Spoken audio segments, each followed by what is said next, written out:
ഇറാനുമായി ഇനി യുദ്ധത്തിനില്ലെന്ന് American president Donald Trump. യുദ്ധവുമായിട്ട് ബന്ധപ്പെട്ട ചിന്തയും പ്രവർത്തനങ്ങളും അവസാനിച്ചിരിക്കുന്നു. ഇനി അത്തരമൊരു കാര്യം, അതായത് യുദ്ധം പുനഃപരിശോധിക്കുക, അല്ലെ പുനർനിർമ്മിക്കുക, വീണ്ടും യുദ്ധം ചെയ്യുക, അത്തരം ഒരു നിലപാടിനോടും തനിക്ക് യോജിപ്പില്ല. അതേക്കുറിച്ച് അമേരിക്ക ആലോചിക്കുന്നുമില്ല എന്നുള്ളതാണ് ഇപ്പോഴത്തെ അമേരിക്കയുടെ പ്രസിഡന്റിൻ്റെ നിലപാട്. അദ്ദേഹം അത് കൃത്യമായ രീതിയിൽ തുറന്നു പറയുകയും അതിനെക്കുറിച്ചുള്ള അഭിപ്രായങ്ങൾ ട്രൂത്ത് സോഷ്യലിൽ അദ്ദേഹം എഴുതുകയും ചെയ്തു. പറയുന്ന കാര്യം ഇങ്ങനെയാണ്: യുദ്ധം അവസാനിച്ചിരിക്കുന്നു. തുടർ യുദ്ധത്തെക്കുറിച്ച് തങ്ങൾ ആലോചിച്ചിട്ടില്ല. പകരം പ്രതിരോധം ഉണ്ടാക്കിക്കൊണ്ട് കീഴ്പ്പെടുത്തുക, ആ പ്രവൃത്തിയാണ് തങ്ങളിന് തുടരാൻ പോകുന്നത്. അതിൻ്റെ ഭാഗമായിട്ടാണ് ഹോർമുസ് കടലുമായിട്ട് ബന്ധപ്പെട്ട് തങ്ങൾ ഈ ഉപരോധം ഏർപ്പെടുത്തിയത്. കപ്പലിനെ പുറത്തോട്ട് കൊണ്ടുപോവുക, തിരിച്ചു കൊണ്ടുവരുന്നതുമായിട്ട് ബന്ധപ്പെട്ട ഉപരോധം ഇതിൻ്റെ ഭാഗമായിട്ടുള്ളതാണ്.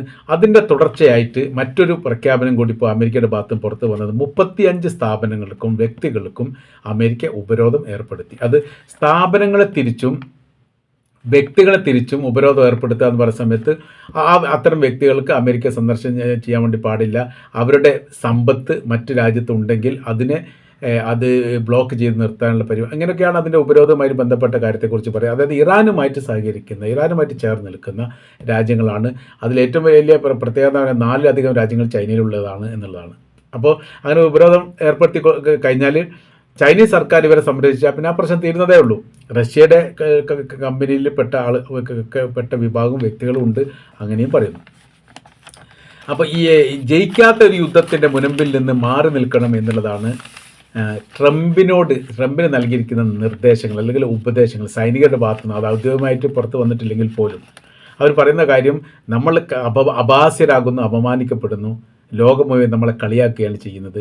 ഇറാനുമായിട്ടുള്ള യുദ്ധത്തിൽ എവിടെയും നമ്മൾ ജയിച്ചിട്ടില്ല. ഒരുപാട് ആൾക്കാരെ കൊന്നിട്ടുണ്ട് എന്നല്ലാതെ കൊന്നതിൻ്റെ തിരിച്ചടികൾ ഭയാനകരമാണ് എന്നുള്ള ഒരു അറിവ് നമ്മൾക്ക് കിട്ടിയത് ആദ്യമായിട്ടാണ്. ഒരു രാജ്യത്തിൻ്റെ ആത്മീയ നേതാവിനൊക്കെ കൊലപ്പെടുത്തുന്ന സമയത്ത് ആ രാജ്യത്തുണ്ടാകുന്ന തിരിച്ചടികൾ അത് താങ്ങാൻ പറ്റുന്നതിന് അപ്പുറമാണ് എന്നുള്ളൊരു ബോധ്യം നമ്മൾക്കുണ്ടായതും ഇപ്പോൾ തന്നെയാണ്. ഇസ്രായേൽ പറയപ്പെട്ട എല്ലാ കാര്യത്തിൻ്റെയും പിന്നാമ്പുറം പ്രവർത്തിച്ചതിൻ്റെ പരിണതഫലമാണ് തങ്ങൾ അനുഭവിക്കുന്നത് എന്ന് അമേരിക്കയുടെ പ്രതിപക്ഷം ട്രംപിനെ കുറ്റപ്പെടുത്തുകയും ചെയ്തു. അപ്പോൾ മിഡിൽ ഈസ്റ്റ് സംരക്ഷിക്കുന്നതുമായിട്ട് ബന്ധപ്പെട്ട കാര്യത്തെക്കുറിച്ചായിട്ടുള്ള ഒരു പരാമർശം നടത്തിയിട്ടുണ്ട്. മിഡിൽ ഈസ്റ്റ് ഞങ്ങളെ സംരക്ഷിക്കാൻ ബാധ്യതപ്പെട്ടവരാണ്, അങ്ങനെ കരാർ വ്യവസ്ഥയുണ്ട്, ആ പ്രവർത്തനങ്ങൾ ചെയ്യും. അതിനുള്ള പ്രധാനമായിരിക്കും കാരണം അവർ പറയുന്നുണ്ട്: മിഡിൽ ഈസ്റ്റിൽ തങ്ങൾക്ക് സൈനിക ബേസുകളുണ്ട്, സൈനികരുണ്ട്, അതിൻ്റെ താവളങ്ങളുണ്ട്, കവചിത വാഹനങ്ങളുമായിട്ട് ബന്ധപ്പെട്ട കാര്യങ്ങൾ, അറ്റകുറ്റപ്പണിയുമായിട്ട് ബന്ധപ്പെട്ട മേഖലയൊക്കെ ഈ മേഖലയിൽ പ്രവർത്തിക്കുന്നുണ്ട്. പിന്നീട് അവിടെ വലിയ രീതിയിലുള്ള മുതൽ മുടക്കുകൾ, അറേബ്യൻ രാജ്യത്ത് വലിയ രീതിയിലുള്ള മുതൽ മുടക്കും പല അമേരിക്കൻ വ്യവസായികൾക്കുണ്ട്.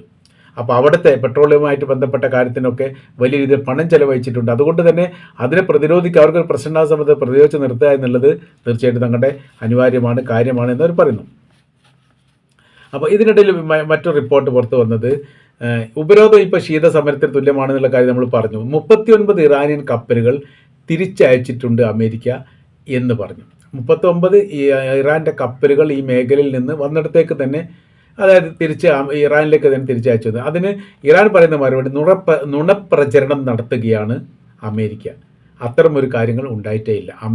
ഇറാൻ്റെ കപ്പലുകൾ പിടിച്ചെടുത്തതിന് ശേഷം അല്ലെങ്കിൽ ഇറാൻ്റെ കപ്പൽ കണ്ടു കഴിഞ്ഞാൽ തിരിച്ചയക്കാനുള്ള ഒരു അനുകമ്പയും കാരുണ്യമൊന്നും ഒരു കാലത്തും അമേരിക്കയിൽ തങ്ങൾ പ്രതീക്ഷിക്കുന്നില്ല. അമേരിക്കയുടെ കപ്പൽ ഞങ്ങൾ കിട്ടിയാൽ ഞങ്ങൾ തിരിച്ചയക്കുകയില്ല എന്ന് അവർ തോടം പറയും. ഇതൊക്കെ നുണപ്രചരണം നടത്തുകയാണ്. യുദ്ധവുമായിട്ട് ബന്ധപ്പെട്ട് ഈ പ്രാവശ്യം ഏറ്റവും വലിയ ബോംബ് പൊട്ടിച്ചത് ഡൊണാൾഡ് ട്രംപാണ്. അത് നുണബോംബാണ് എന്നുകൂടി അയാൾ പറയുന്നുണ്ട് ഈ വിഷയവുമായിട്ട് ബന്ധപ്പെട്ട്. അപ്പോൾ ആക്രമിച്ചാൽ അതേ നാട്ടിൽ തന്നെ തിരിച്ചടിക്കുമെന്ന കാര്യത്തിൽ സംശയമില്ല. അത് അമേരിക്കക്ക് ബോധ്യപ്പെടുത്തി കൊടുക്കാൻ തങ്ങളിൽ സാധിച്ചിട്ടുണ്ട്. അഥവാ തങ്ങളുടെ കപ്പലോ അല്ലെ തങ്ങളുടെ സംവിധാനത്തിന് നേരെ ആക്രമണം നടത്തുകയോ എന്തെങ്കിലും വിഷയം ഉണ്ടാക്കുകയോ ചെയ്താൽ തീർച്ചയായിട്ടും അതേ നാണയത്തിൽ തങ്ങൾ തിരിച്ചടിക്കും. അതിൽ തയ്യാറുണ്ടെങ്കിൽ മാത്രം ആ പണിക്ക് നിന്നാൽ മതി എന്നാണ് ചുരുക്കം.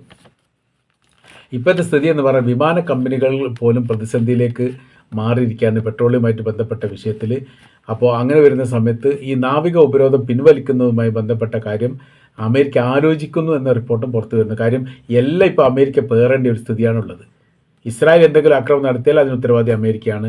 അതേപോലെ തന്നെ അമേരിക്ക ആക്രമണം നടത്തിയാൽ അതിന് ഉത്തരവാദി അമേരിക്കയാണ്. ഹോർമുസുമായിട്ട് ബന്ധപ്പെട്ട വിഷയത്തിൽ ഉപരോധം ഇറാൻ ഏർപ്പെടുത്തിയ സമയത്ത് അതിൻ്റെയും പ്രതിസ്ഥാനത്തുള്ളത് അമേരിക്കയാണ്. അങ്ങനത്തെ ഒരു വല്ലാത്ത സാഹചര്യത്തിലേക്ക് പോകുന്നു. അതോടൊപ്പം തന്നെ യൂറോപ്യൻ രാജ്യങ്ങളോ മറ്റേതെങ്കിലും രാജ്യങ്ങളോ അമേരിക്കയ്ക്ക് സപ്പോർട്ട് ചെയ്തുകൊണ്ട് വരുന്നില്ല. തങ്ങൾക്ക് പിന്തുണ പറയുന്നില്ല, ഹോർമുസിനെ മോചിപ്പിക്കാൻ വേണ്ടി കപ്പലാക്കണം താൻ പറഞ്ഞിട്ട് അത് യൂറോപ്യൻ രാജ്യങ്ങൾ കേട്ടിട്ടില്ല, തനിക്ക് എതിരായിട്ടാണ് പിന്നീട് പ്രവർത്തന കാര്യങ്ങളൊക്കെ നീങ്ങിയത് എന്നുള്ള പരാതിയും അദ്ദേഹം പറയുന്നു. ട്രംപിന് നേരെ വലിയ രീതിയിൽ സമ്മർദ്ദമുണ്ട് എന്നാണ് നമുക്ക് ഈ വിഷയവുമായിട്ട് ബന്ധപ്പെട്ട് മനസ്സിലാക്കാൻ പറ്റുന്നത്. ഇപ്പോൾ ട്രംപ് ഇന്നലെ നടത്തിയിരിക്കുന്ന ഒരു പ്രസ്താവന അതും വലിയ രസകരമാണ്. ഇതിന് മുമ്പേ അതേ പ്രസ്താവന നടത്തിയിട്ടുണ്ട്. ഇറാനിൽ ഇപ്പോൾ ആരാണ് ഭരിക്കുന്നതെന്ന് അവർക്ക് തന്നെ അറിയില്ല എന്നുള്ളതാണ്. അപ്പോൾ അതിനുള്ള മറുപടിയായിട്ട് ഇറാൻ്റെ ഭാഗത്ത് പുറത്തു വന്നത് അമേരിക്കയിലെ ഭരണം നടത്തുന്നത് ആരാണ് എന്നുള്ളത് ലോകത്തിന് അറിയാവുന്നതാണ്. അത് ട്രംപ് അല്ല, അത് ഇസ്രായേലാണ്. അതിൻ്റെ മറുപടി അങ്ങനെയാണ് വന്നത്. ട്രംപ് അല്ല, നെതന്യാഹുവിൻ്റെ ഭരണമാണ് അമേരിക്കയിൽ നടക്കുന്നത്. നിങ്ങൾക്ക് യഥാർത്ഥത്തിൽ ഒരു റോളും പ്രത്യേകിച്ച് അമേരിക്കയിലില്ല, നിങ്ങൾ റോള് നിർവഹിക്കുന്നില്ല. ഇറാനെ സംബന്ധിച്ചിടത്തോളം സൈനികരും ഗവൺമെൻറ്റും ജനങ്ങളും സംയുക്തമായ രീതിയിൽ നടത്തുന്ന ഒരു മഹത്തായ യുദ്ധമാണ് ഇപ്പോൾ ഇസ്രായേലിനും അമേരിക്കയ്ക്കെതിരെ കഴിഞ്ഞ ഏതാനും മാസങ്ങളായി നടത്തിക്കൊണ്ടിരിക്കുന്നത്. നിങ്ങളെ സംബന്ധിച്ചിടത്തോളം സ്വന്തമായിരിക്കുന്ന നിലപാടുകളിലെ മണിക്കൂറുകൾക്ക് നിലപാട് മാറ്റി പറയുന്നു, അഭിപ്രായങ്ങൾ മാറ്റി പറയുന്നു, പറഞ്ഞതിന് വിപരീതമായി പ്രവർത്തിക്കുന്നു, പറഞ്ഞ കാര്യം അറിയില്ലെന്ന് പറയുന്നു. അങ്ങനെ രീതിയിലുള്ള ഒരു പരസ്പര വാക്കുകൾക്ക് പോലും ഒരു വിലയില്ലാത്ത രീതിയിലുള്ള പ്രവൃത്തിയാണ് യഥാർത്ഥത്തിൽ അമേരിക്ക നടത്തുന്നത്. അത് ചരിത്രത്തിൽ ആദ്യമായിട്ടാണ് ഇങ്ങനെ നുണ പ്രചരിപ്പിച്ചുകൊണ്ട് ഒരു യുദ്ധത്തെ നയിക്കുന്ന അമേരിക്ക പ്രസിഡന്റ്. ഇടയ്ക്ക് അവർ ആ പ്രവർത്തികൾ ചെയ്യാറുണ്ടെങ്കിൽ പോലും ഈ തരത്തിൽ മണിക്കൂറുകൾക്ക് ഇടവിട്ട് നിലപാടുകൾ മാറ്റി പറയുകയും നുണ നടത്തുകയും ചെയ്യുന്ന പ്രസിഡന്റ് ആദ്യമായിട്ടാണുള്ളത്. അപ്പോൾ ഇറാനിൽ ഭരണം ഉണ്ടോ എന്ന് ചോദിച്ചാൽ ഇറാൻ ഭരണവും സംവിധാനങ്ങളും ഉണ്ട്. അതുകൊണ്ടല്ലോ നിങ്ങൾക്കെതിരെ പ്രതിരോധം ഉണ്ടാകുന്നത്. ഭരണ സംവിധാനം ഇല്ലെങ്കിൽ നിങ്ങൾക്ക് എളുപ്പത്തിൽ രാജ്യത്തെ കീഴടക്കാൻ വേണ്ടി സാധിക്കുമല്ലോ, എന്തേ വരാത്തത്, ഞങ്ങൾ നിങ്ങളെ സ്വാഗതം ചെയ്തു. അതാണ് മറുപടി. ഇസ്രായേലിന് വേണ്ടി നടത്തുന്ന യുദ്ധം, അതിൽ അമേരിക്കൻ രാഷ്ട്രീയത്തിൽ വലിയ രീതിയിൽ സ്വാധീനം ഇസ്രായേലിനുണ്ട്. പെൻറ്റഗൺ ആക്രമിച്ച ഭീകരവാദികളായിരിക്കുന്ന അൽഖ്വയ്ദ ടീം പെൻറ്റഗൺ ആക്രമിച്ച കാലത്ത് 5000-ലധികം ആളുകൾ കൊല്ലപ്പെട്ടിട്ടുണ്ട് ഈ പെൻറ്റഗണുമായിട്ട് ബന്ധപ്പെട്ട ആ സമയത്ത് ഏകദേശം. അതിൻ്റെ കൃത്യമായ കണക്ക് ഇപ്പോഴും വന്നിട്ടില്ല. വിമാന ദുരന്തത്തോടനുബന്ധിച്ച് വിമാനം ചാവേറായിട്ട് പൊട്ടിത്തെറിച്ച ദുരന്തമാണ് അന്നുണ്ടായത് പെൻറ്റഗണിൽ. അപ്പോൾ ഇത്രയും ആൾക്കാർ കൊല്ലപ്പെട്ടതിൻ്റെ ഒരു റിപ്പോർട്ടിൻ്റെ ഭാഗത്ത് എവിടെയും ജൂത പൗരന്മാർ കൊല്ലപ്പെട്ടു എന്ന റിപ്പോർട്ട് പുറത്ത് വന്നിട്ടില്ല. അഥവാ ആ ബിൽഡിങ്ങിൻ്റെ അകത്തല്ല, പെൻറ്റഗണിൻ്റെ അകത്തൊക്കെ ഒരുപാട് ജൂത വിഭാഗങ്ങൾ ഉണ്ടായിരുന്നു. അവർ ഈ ആക്രമണം നടക്കുന്നതിന് മുൻപ് അപ്രത്യക്ഷരായി എന്ന് പറയപ്പെടുന്നു. അങ്ങനെ ആവുന്ന സമയത്ത് ഈ യുദ്ധത്തെക്കുറിച്ച് അവർക്ക് മുൻകൂട്ടി അറിയാം എന്ന് ഊഹിക്കാൻ വേണ്ടി സാധിക്കും. അന്ന് വന്ന റിപ്പോർട്ടൊക്കെയാണ്. ആ റിപ്പോർട്ടിൻ്റെ ഭാഗമായിട്ടാണ് ഇപ്പോൾ ഇറാൻ സംസാരിക്കുന്നത്. നിങ്ങൾ ഏത് ലോകത്താണ് ജീവിക്കുന്നത്, നിങ്ങളുടെ ചരിത്രത്തെപ്പറ്റി അറിയാതെ സംസാരിക്കുന്ന ചരിത്രം എന്താണെന്ന് പഠിക്കണം, ഇറാനെക്കുറിച്ച് പഠിക്കണം, ഇറാൻ്റെ സാമ്രാജ്യമായിരിക്കുന്ന പേർഷ്യൻ സാമ്രാജ്യത്തെക്കുറിച്ച് പഠിക്കണം. ആരൊക്കെ ആയിരുന്നു ഞങ്ങളെ കീഴടക്കാൻ വേണ്ടി സാധിച്ചത്? ഒന്നും നടക്കാത്ത രീതി തിരിച്ചുപോയി. ഇത് തന്നെയല്ലേ ഇപ്പോഴും ഉള്ളത്. അമേരിക്ക ഞങ്ങൾ വീണ്ടും വെല്ലുവിളിക്കുന്നു ഇസ്രായേലിനെയും. ഞങ്ങളുടെ ഈ കനമുള്ള യുദ്ധം, കാഠിന്യം കൂടിയ, പ്രഹരശേഷിയുള്ള, നിങ്ങൾക്ക് താങ്ങാനും ചിന്തിക്കാനും സാധിക്കാത്ത വിധം അതിശക്തമായിരിക്കുന്ന യുദ്ധത്തിൻ്റെ വാതിലുകൾ ഞങ്ങൾ തുറക്കാൻ വേണ്ടി പോവുകയാണ്. തങ്ങൾ അതിൻ്റെ സംവിധാന കാര്യങ്ങളൊക്കെ ഒരുക്കിയിരിക്കുന്നു. നിങ്ങൾ യുദ്ധത്തിന് ഈ ആണവായുധവുമായിട്ട് ബന്ധപ്പെട്ട കാര്യത്തെക്കുറിച്ചൊക്കെ പറയുന്നതിൻ്റെ ഇടയിൽ നിങ്ങൾ പറയണം, ആണവായുധം ഇല്ലാത്ത രാജ്യമാണ് തങ്ങളുടേത് എന്ന് ഞങ്ങൾ പറഞ്ഞിട്ടുണ്ട്. പക്ഷേ നിങ്ങൾക്കത് വിശ്വാസമില്ലാത്തത് കൊണ്ടല്ല നിങ്ങൾ വീണ്ടും നുള്ള പ്രചരണം നടത്തുന്നു.